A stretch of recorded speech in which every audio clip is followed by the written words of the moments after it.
trending kagabi ang picture ni Donnie Pangilinan na filinex nga niya ang kanyang ulam na tila adobong palaka o pritong palaka. Umani nga ito ng positibong reaksyon sa netizen.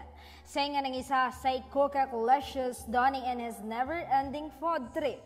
Hirit naman ng isa, challenge Bel Mariano, kumain niya. Sabi pa ng isa, Donnie, try mo nga pakainin si Belinda niyan. Hehe.